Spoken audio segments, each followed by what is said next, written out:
with our discussion on momentum. This is just a continuation of our discussion yesterday. I know that we started discussing with what momentum is all about yesterday, but today we are going to have a short activity to really nourish your understanding about what momentum is all about. And I prepared here a very simple activity for you to perform this afternoon, but I understand that not everybody can perform this, so maybe we can just have some of your classmates to perform this one and other will just observe, so that you can also at the same time answer the following questions that I prepared for all of you. So there are questions that you need to answer later on. And what are these questions that you need to answer? We are going to actually identify the factors that affect the force of impact on moving objects. And the title of our activity for this afternoon is Playing Egg Volleyball. As I mentioned to you yesterday, have you brought all the materials? Do you have the egg? Okay, very good. Do you also have the piece of cloth or the large handkerchief? Okay, very good.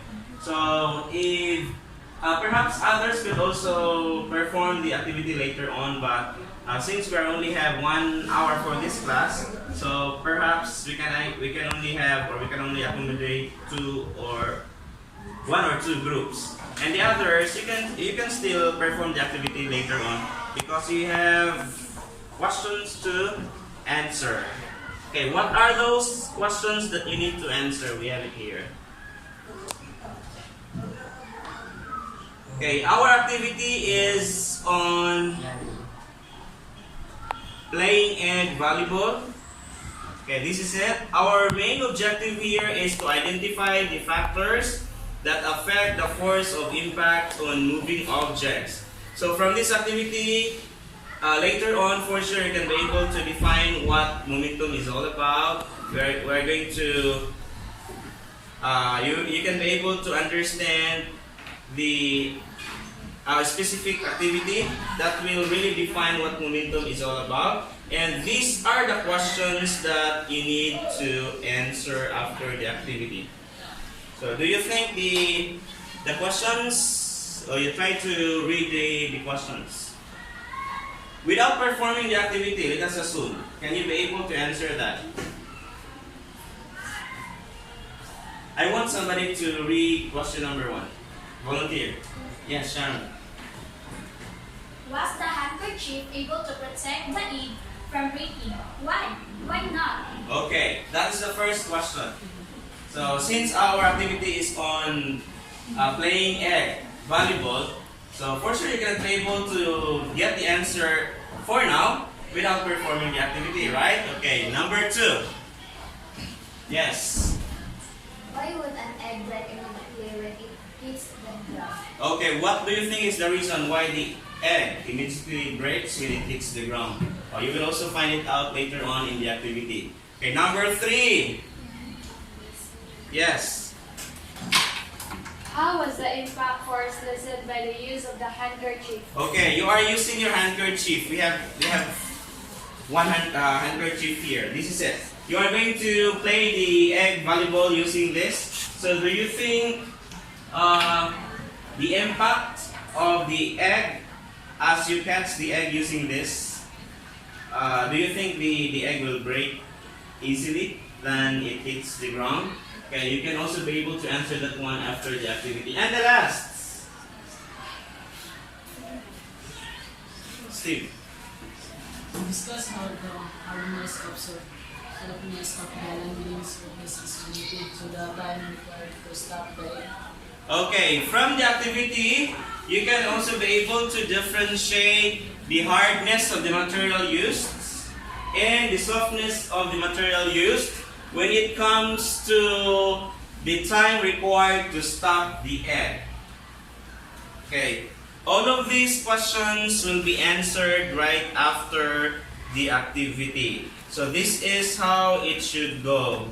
We have here, I have here a picture of the activity.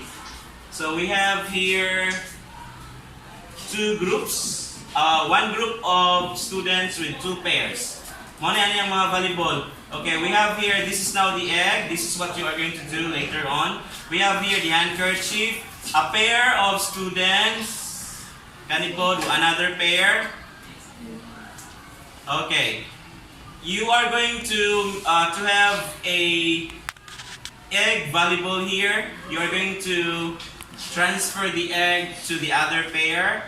And then the other pair will have to catch the egg. Make it sure that you catch the egg. Then let's try to see if after catching the egg, once the egg is already here, let's try to see if the egg will break. Huh?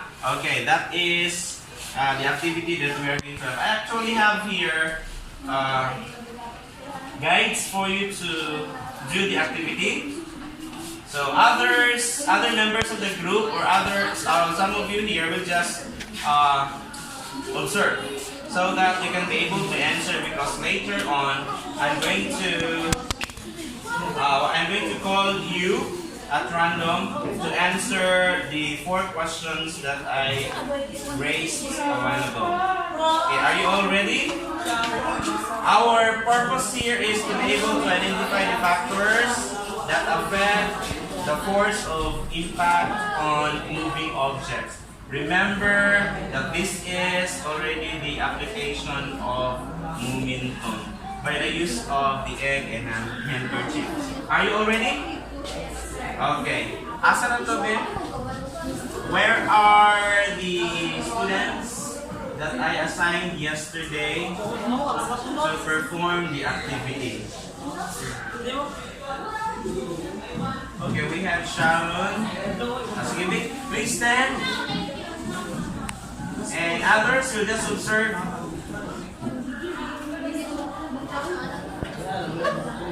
Please move here in front. There are supposed to be 4. Only 4. Let's have 4. 2 pairs. 2 pairs. So where do you like to have the activity? Here? What? Outside? Are we allowed to perform it outside? We will just move this one. Please help me move this.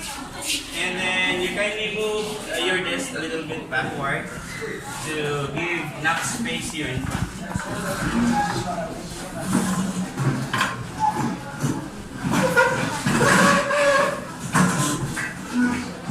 Don't forget, after your classmates have performed the activity, I want you to work on the questions. I want you to work in the questions.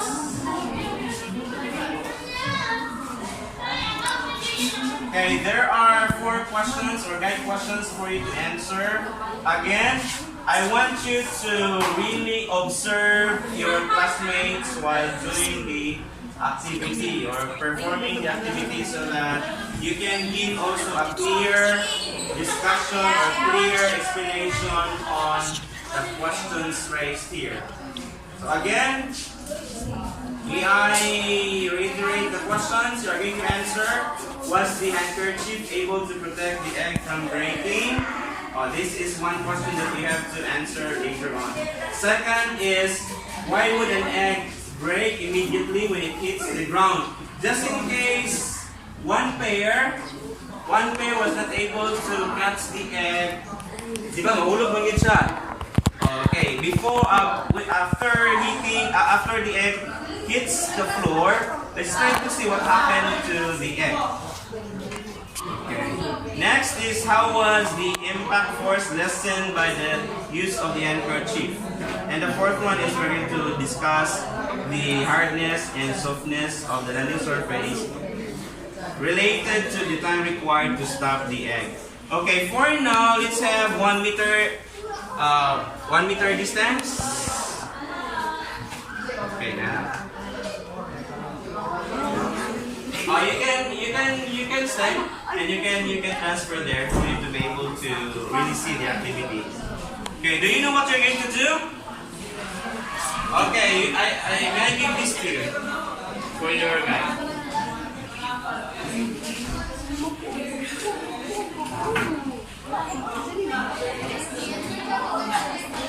Okay.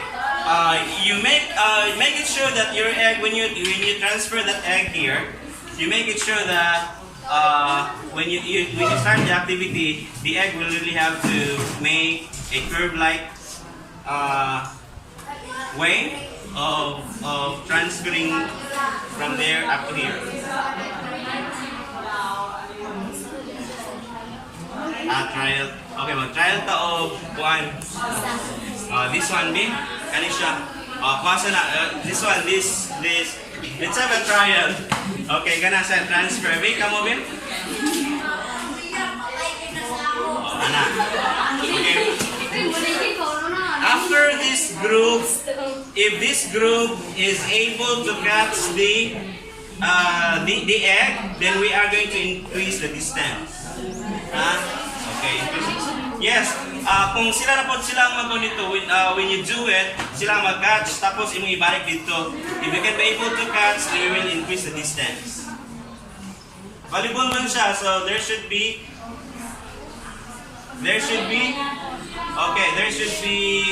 what is this?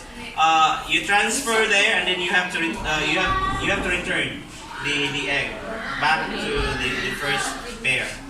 Okay, volleyball man siya. Okay, balik na mo. Sige. Sige, i-transfer. Tarong mo, basta kayo, make it sure that you can catch. It doesn't mean that you have to be stationed all the time. In catching the egg, so you make it sure that you can catch it in the way that you can. Do not just stand. Sige. Pero tarong mo, pagwana. Okay, are you ready? Are you ready? Okay, shall we? Okay, one more trial. Sige. 1, 2, 3, start. Okay, sige.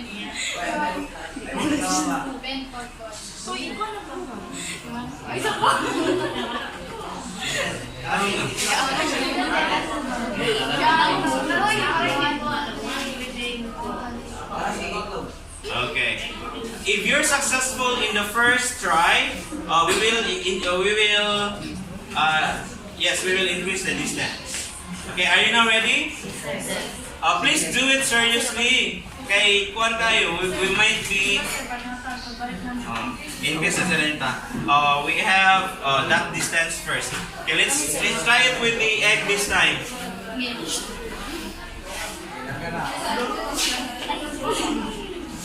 Are you ready? Are you ready? Yes. Okay, sige.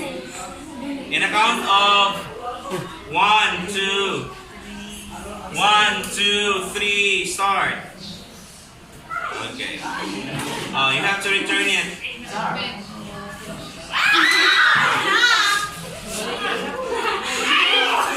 Okay, you observe. You observe. Okay, let's have one more try. Let's have one more try.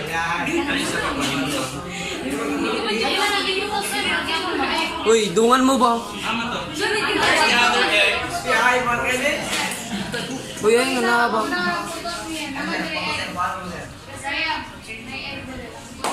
Uy, sige, pangalalay na.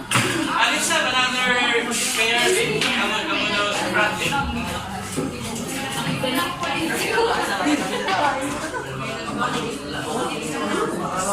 observe what? Okay, class. Attention, please. Please observe. What happened to the egg? Listen. Okay, Paminosa, please listen. What happened to the egg when the second pair was able to successfully catch the egg? Kung sino yung tabo sa egg ba? Katong second group na ilang na successfully catch or caught. Katong second group, kung sino yung tabo sa egg? Katong diri ba? Katong kasalo nila.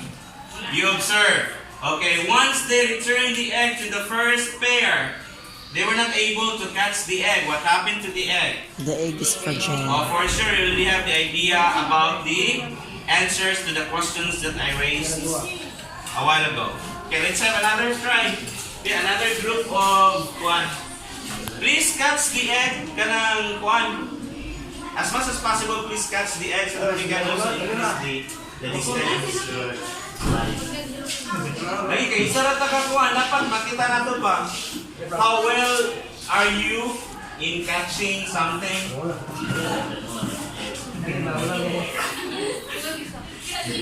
Dugay kayo mga catch na. Dura kayo na bisag kuan. Sige. Where's the other group? Gar. Sige na. Where's the other group? Sige, you stand. Kami lang siram, sama-sama ko na.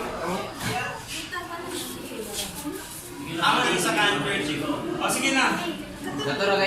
Isa yung final mo. Kamu still. Ako ka muna. Sige. Ante na, di magdungsalo ka lang nga.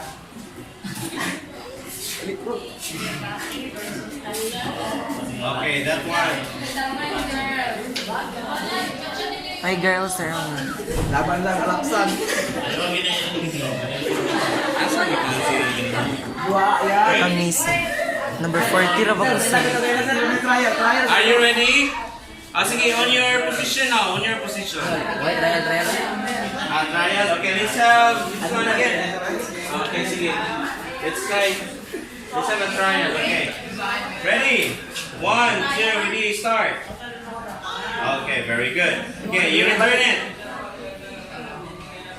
Okay, very good. Then let's try to increase the distance with using that one. Wala eh. Very good. Okay, that distance. Let's try to see if you can still do it. Okay, sige, start. Okay, very good. Okay, return it.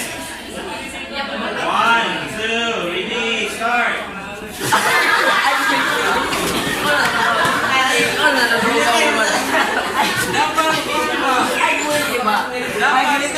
The two of you need to pay attention all the time so that you can also.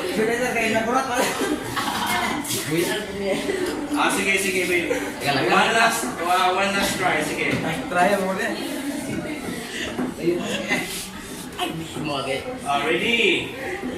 Ready, start. Okay, sige, you return it. Okay, very good.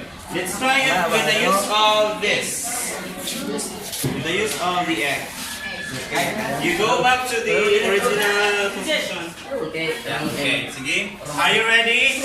Please, class, observe, so that you can answer the questions Pagdungan mo later ba? on. 1, 2, 3.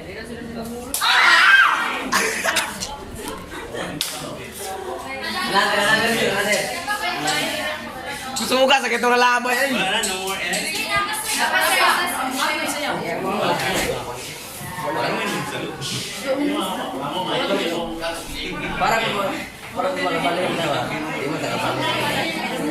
Okay, sige. Parungan nila ba? Dungan mo. While they're performing here, I suppose some of you have started answering the questions. Okay, ready? Okay, 1, 2, 3, start. Okay, very good. Okay, you return it to the first pair. Ready? Next up. Coordinate. Proper coordination so that you will not commit mistake. Sige, ready? Okay, very good. Okay, let's increase the distance. Okay, let's try to see if we can do it. Straight. Concentrate so that you can properly dispose the egg. Okay, ready? Start. Okay, very good. Okay. You return it to the first pair. Stop. Not yet. Okay, in a count of 1, 2, 3, you start. 1, 2, 3, go.